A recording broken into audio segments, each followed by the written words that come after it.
Profeta Isaías, capítulo 61, versículo de número 9. E a sua posteridade será conhecida entre os gentios, e os seus descendentes no meio dos povos.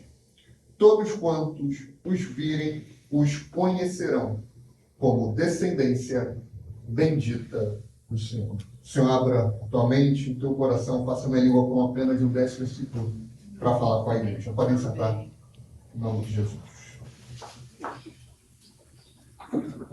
Estamos aí na reta final da nossa exposição, da nossa explanação sobre o Espírito do Senhor sobre nós. A obra do Espírito Santo com a igreja. Que é uma diferença muito grande da obra do Espírito na igreja. A obra do Espírito na igreja é a transformação que ele faz em nós. A obra do Espírito Santo com a igreja é a transformação que ele faz através de nós, nos capacitando, nos dando graça para poder avançar. Quer que eu vá para lá?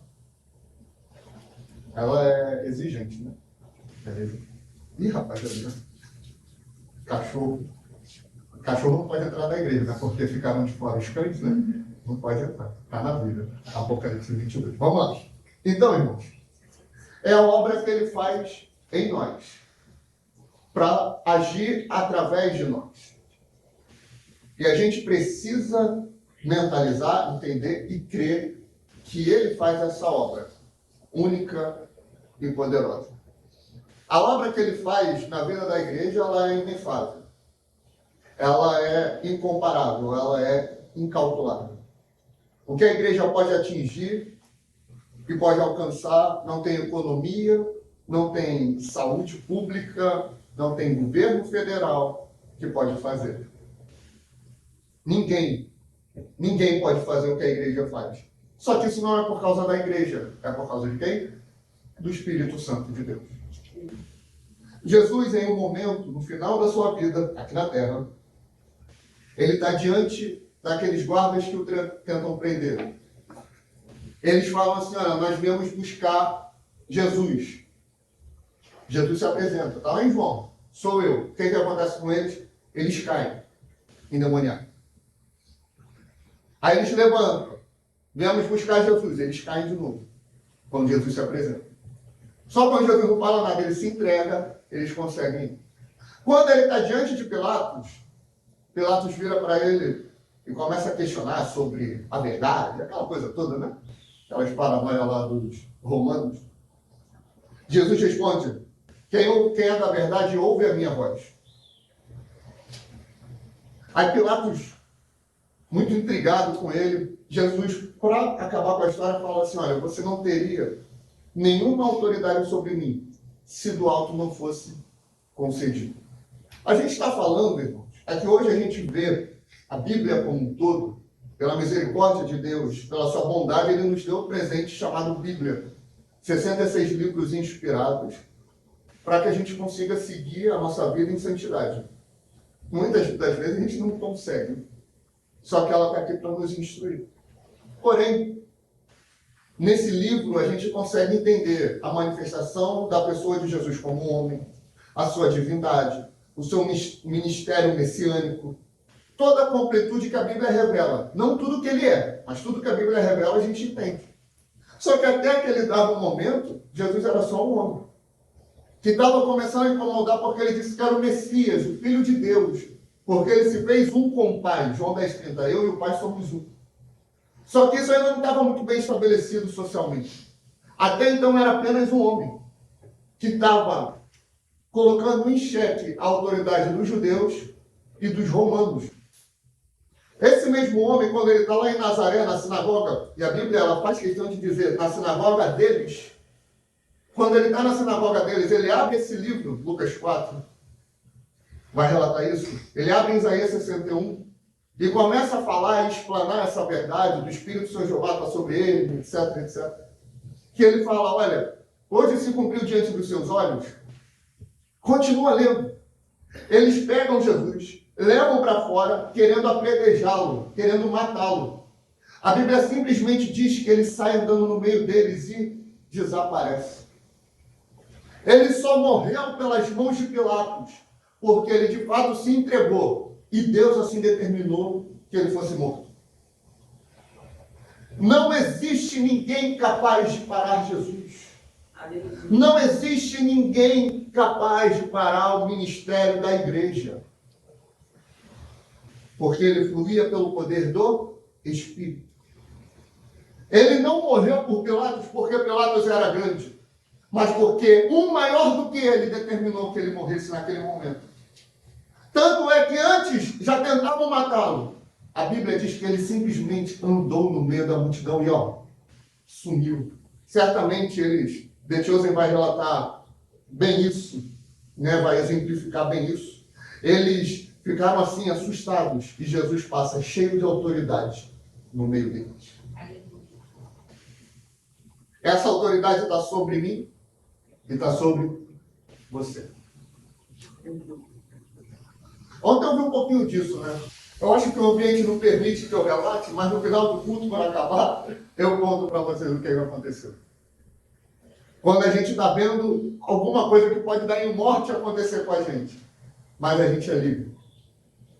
A gente passa por um livramento. Jesus, ele tinha essa autoridade. Porque ninguém pode parar. Inclusive, tem um louvor para isso. Ninguém pode parar a igreja do Senhor. Ninguém pode impedir o agir da igreja.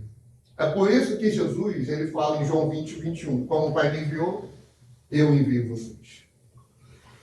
E a igreja precisa agir. A igreja precisa atuar. A igreja precisa proclamar o Evangelho.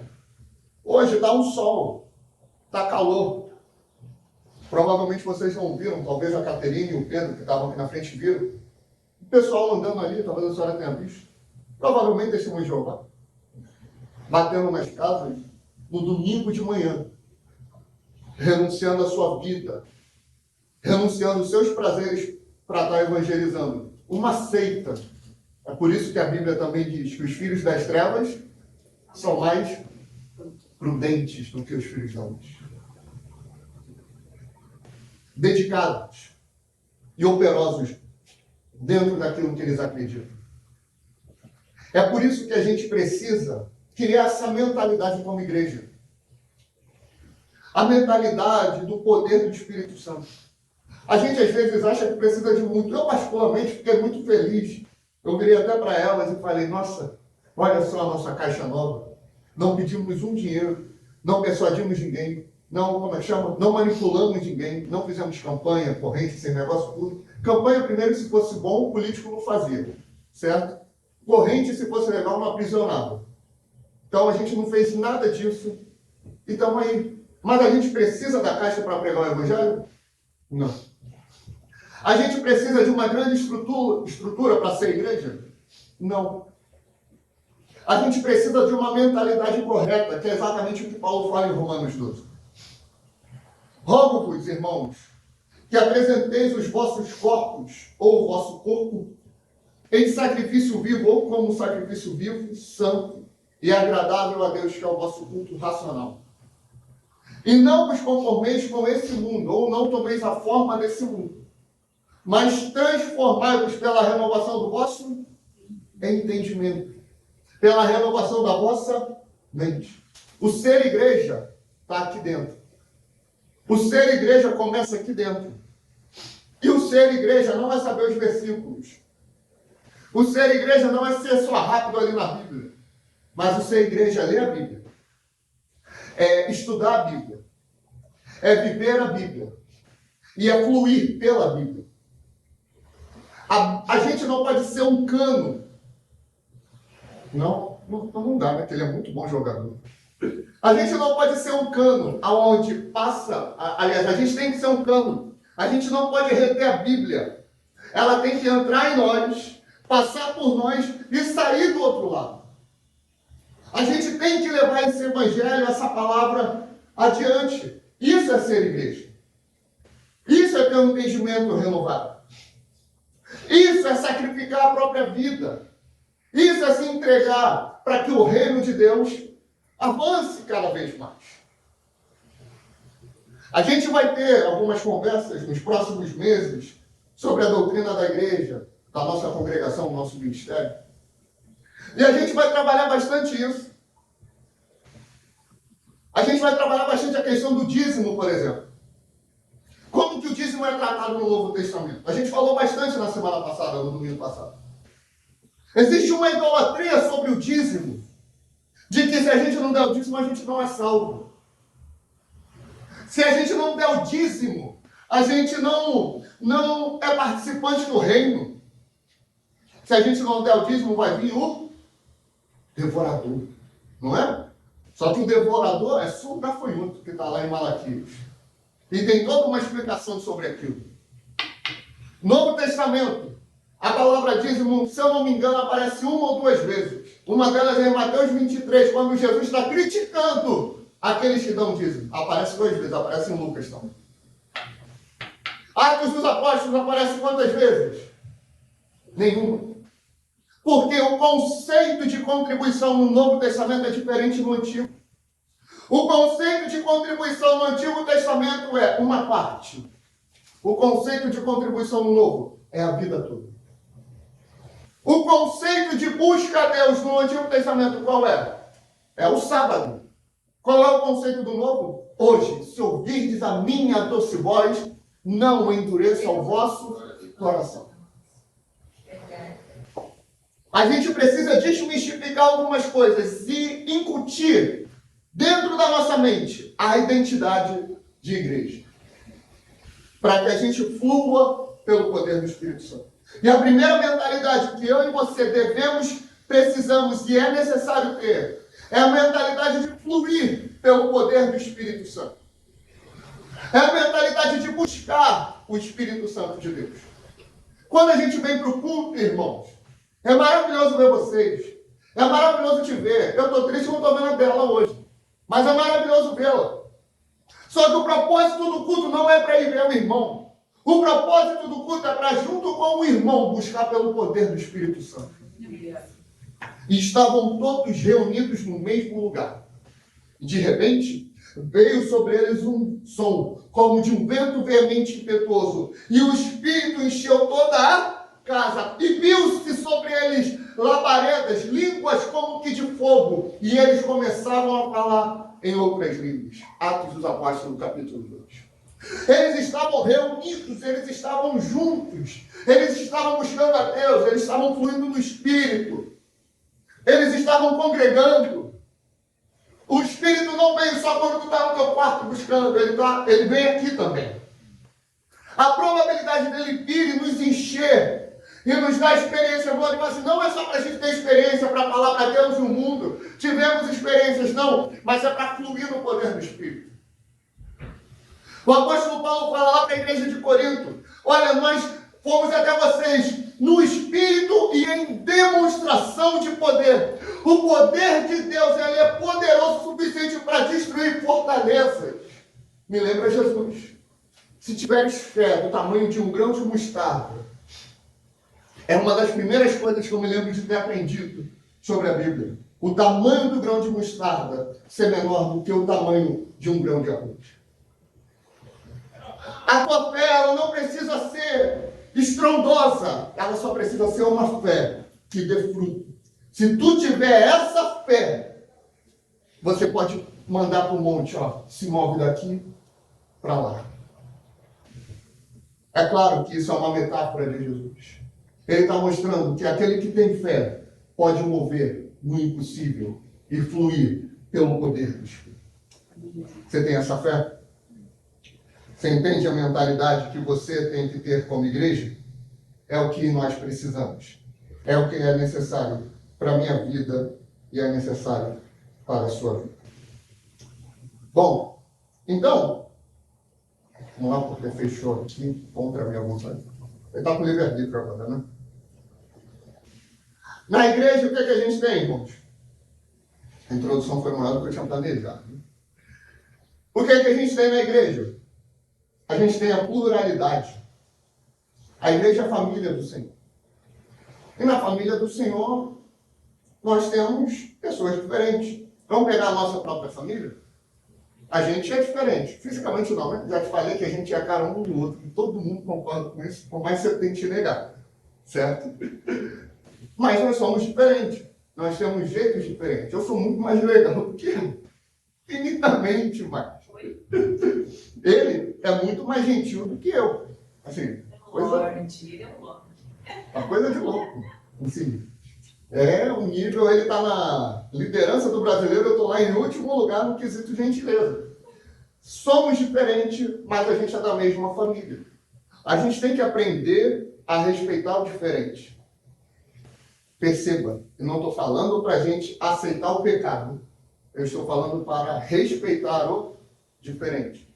Porque esse discurso é um discurso que um certo lado político usa, que um certo tipo de igrejas inclusivas, que não acham que o homossexualismo, por exemplo, é pecado. Tem igreja que acha que não. Tem igreja que eles casam pessoas do mesmo sexo. É uma coisa de louco. Aí eles falam que nós temos que aprender a respeitar o diferente. De fato, nós temos. Não diferente no sentido de pecado, mas o diferente no sentido de personalidade e de manifestação de Deus. Como assim manifestação de Deus? Lá em 1 Pedro, no capítulo 4, no verso 10, ele fala assim: cada um seja um bom dispenseiro do dom que Deus deu, para manifestar a multiforme graça de Deus. A graça de Deus é uma só, amém? O poder de Deus é um só, mas existe uma multiforme, existe várias formas dela se manifestar. Ela vai se manifestar através do canto, que provavelmente, se for eu a fazer esse canto, vai ser complexo, vai ser ruim. Mas se for ela, é melhor. Por quê? Deus deu isso a ela, não a mim. Por mais que eu me amarre no louvor, por mais que eu ache incrível, tanto que eu consegui arrumar um lugarzinho para mim no violão. Deus me deu essa graça, não a graça de cantar. E isso em muitos outros sentidos. Isso são os dons do Espírito Santo. Quando a gente fala de dons, a gente acha que a gente está falando só de 1 Coríntios 12. Palavra de sabedoria, palavra de conhecimento, discernimento de espírito, cura, os milagres, as maravilhas, as línguas e a interpretação, a profecia. E está faltando um que eu esqueci porque são maus. A gente acha que são só esses dons, não são só esses. Lá em Romanos 12 também fala, por exemplo, sobre o dom de hospitalidade, sobre o dom da misericórdia, sobre o dom de ajudar. Existem outros dons que precisam ser lapidados no meio da igreja. Tudo isso é a multiforme graça de Deus. Não existe um espiritual a mais do que o outro, porque um fala em línguas e o outro não fala. Porque um tem a visão e o outro não tem. A espiritualidade, ela não é medida pelos dons, mas todo mundo tem um dom que seja. Alguns têm 2, 3, 4 e por aí vai. A gente não vai falar especificamente sobre cada dom hoje. Só que a mentalidade que você como igreja precisa ter é que ele te entregou um dom. Ele te entregou uma capacidade específica para você manifestar aonde você estiver. E essa capacidade ela tem que ser lapidada e exercida diariamente, semanalmente, mensalmente no seio da igreja. Você precisa fluir nisso, porque se ele te deu, ele confiou em você. Se você não cumprir com o que ele te deu, no dia do juízo, no julgamento final, ele vai cobrar de você. E quando cobrar, se você não tiver um retorno para apresentar, o negócio não vai ficar. Ele entregou a você. O que ele me entregou, eu vou dar conta. Tanto que Pedro, ele fala algo interessante. Cada um cuide de exercer bem o seu dom. Cada um execute aquilo que Deus deu para você, para fazer. E faça bem. Jeremias vai falar, maldito todo aquele que fizer a obra do Senhor relaxadamente. Muito bom. Está vendo? Isso é o corpo de Cristo. Jeremias 48, 10. Maldito todo aquele que fizer a obra do Senhor relaxadamente. Deus te entregou um dom para você evangelizar? Você tem a facilidade de ir nas casas? Você tem a facilidade de abordar alguém? Você tem a facilidade de conversar com alguém e trazer para a igreja. Você tem a facilidade de falar e se comunicar com alguém sobre Jesus. É o que Deus te deu. Exerça isso. Pregue, anuncie. Deus te deu capacidade financeira e um coração generoso. Ajude. Oferte. Dê uma cesta básica. Não espere um movimento oficial da Igreja Aliança Cristã para exercer o teu ministério. Se Ele colocou sobre você, você que tem que cuidar e você que tem que exercer. Não precisando que a gente te dê uma direção específica. A gente está aqui para te ajudar e a gente vai ajudar. A gente está aqui para te direcionar, para te discipular, a gente vai fazer. Só que você tem uma responsabilidade, que é você e Deus, primeiramente. Existe essa pluralidade. Deus estabelecendo a sua igreja. Porque a igreja ela é um coletivo. A igreja ela não é um indivíduo. A igreja não é um só. Quando a gente olha para o contexto de igreja, a gente não olha para um contexto individual. A gente olha para uma família. Quando você tem problema em casa, a solução não é sair correndo, mas é resolver. Só que a gente não faz isso hoje. Quando você tem um problema na igreja, a pessoa quer correr, quer ir embora. Ela acha que o problema vai se resolver simplesmente ela trocando de igreja. Só que ela descobre que para a igreja que ela se mudou, ela é pior do que a outra. Aí ela vai para uma outra, que é pior do que as outras duas juntas, e vai ao ciclo vicioso.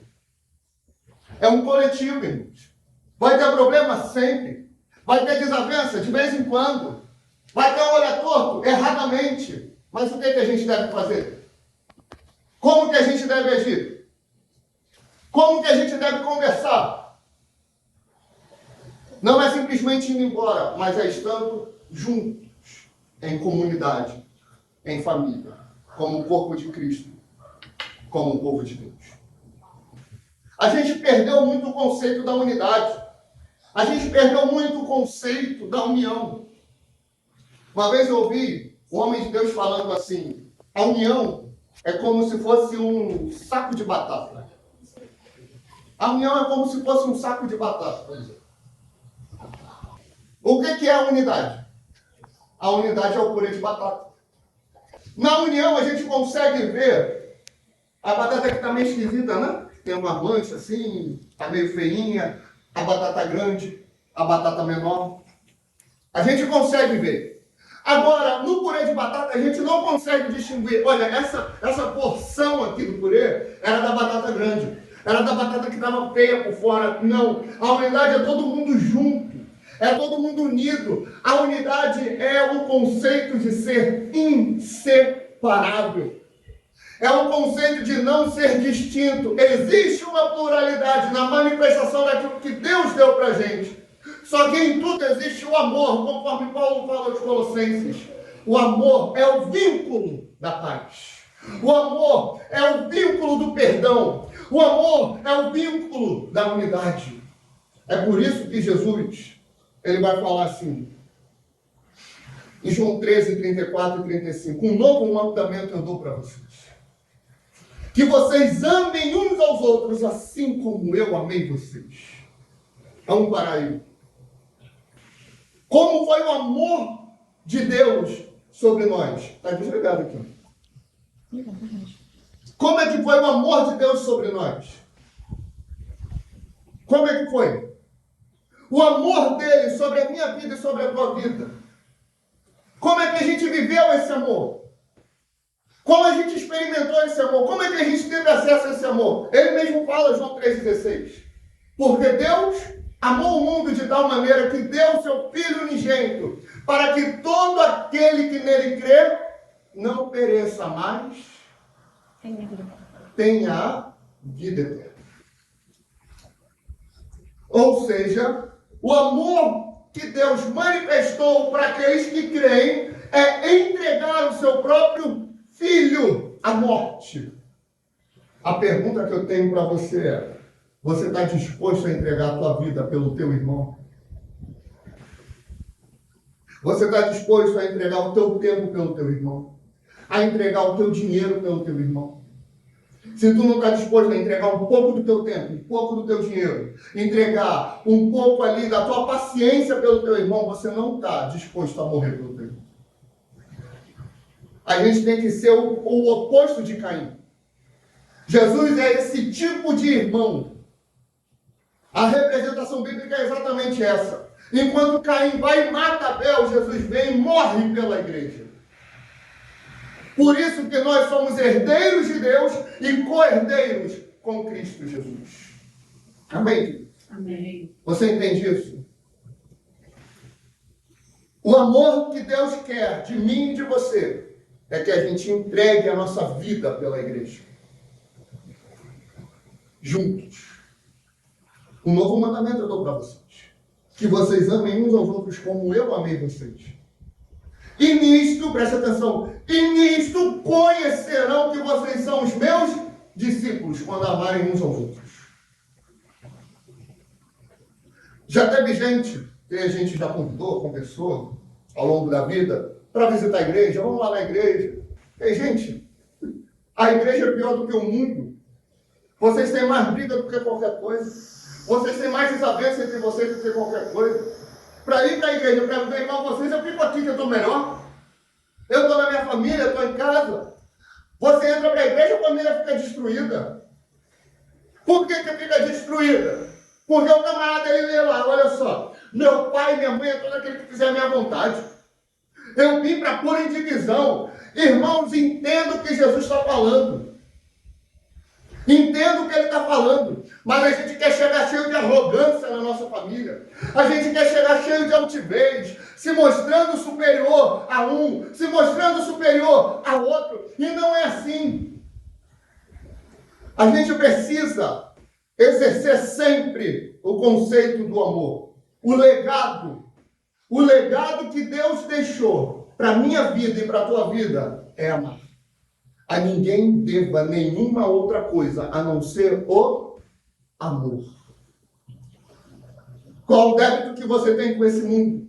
Qual o débito que tu tem com o teu irmão? Qual o débito que tu tem com a tua família? O amor. E não é qualquer amor. É o amor de Cristo. Primeiro Jesus fala: ame uns aos outros como você, como se fosse você. E ame a Deus sobre todas as coisas. Só que em outro momento ele eleva o nível. Você entende como a nova aliança é?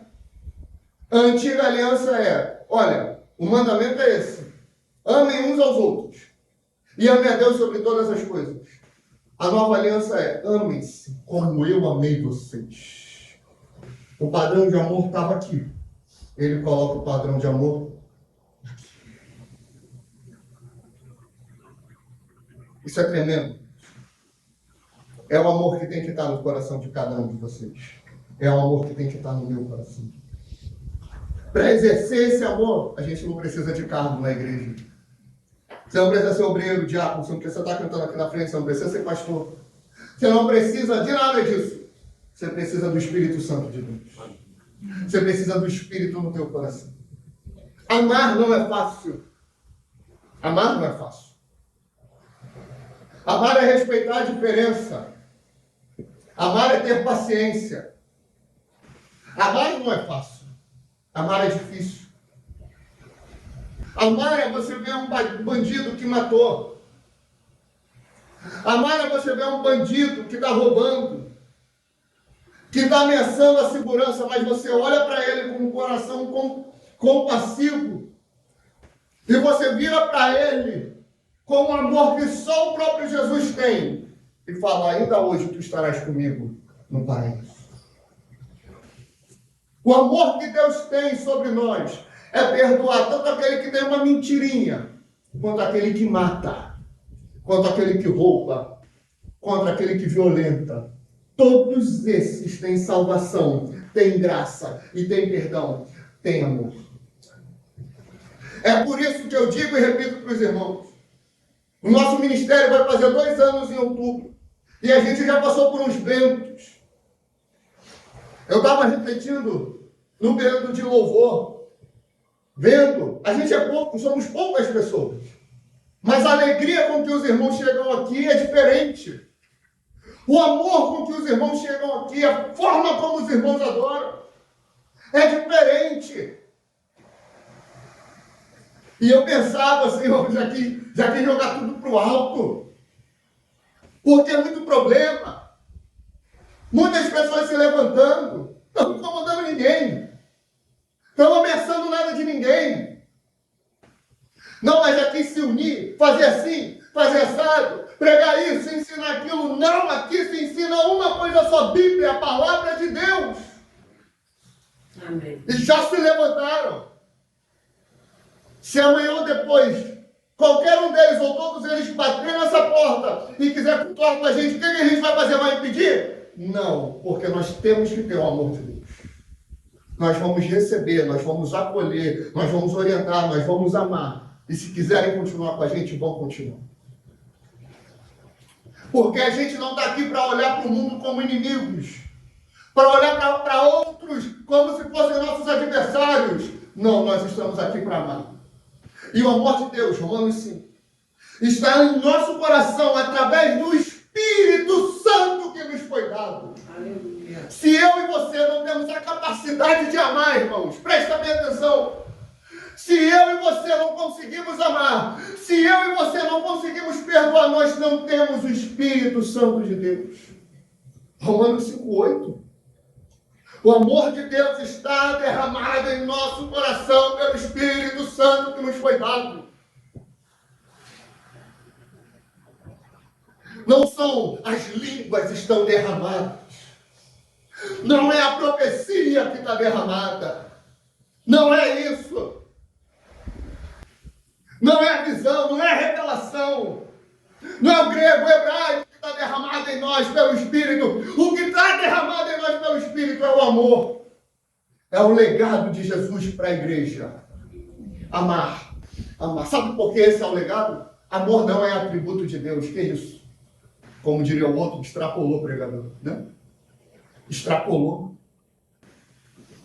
Deus, ele não ama. A essência de Deus é amor. Eu tenho fome, mas eu não sou fome. Eu não sou fome. Fome é o meu atributo naquele momento, é o que eu estou sentindo naquele momento.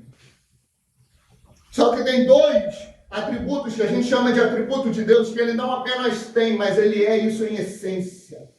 Um deles é a santidade, a gente vai falar em outra hora. E o outro é o amor. 1 João fala isso. Deus é amor. A definição de Deus é amar. Amar não é aceitar tudo que fazem, mas amar é acolher todos aqueles que se consideram perdidos. Amar é acolher todos aqueles que te fizeram mal. Amar é estender a mão independente do que fizeram contigo. Por isso que o Espírito do Senhor Jeová está sobre mim. Porque Ele me ungiu para pregar boas novas aos mansos, proclamar liberdade aos cativos, abertura de prisão aos presos, anunciar o ano aceitável do Senhor e o dia da vingança do nosso Deus e consolar todos os que choram. O consolo é para todos. Por isso, irmãos, o legado de Deus para a igreja é ame. O legado de Deus para a tua vida é ame. Perdoe. Seja compassivo. Estenda a mão para todos. Ajude a todos que estiverem ao teu alcance. Deus, Ele não te chama para mudar o mundo, Ele te chama para amar o mundo. Não amar no sentido de viver o mundo, mas no sentido de você dobrando os seus joelhos. Ao invés de você pensar somente no pão na tua mesa, você vai pensar no mundo que não tem o pão da vida e falar: alcança eles, Senhor.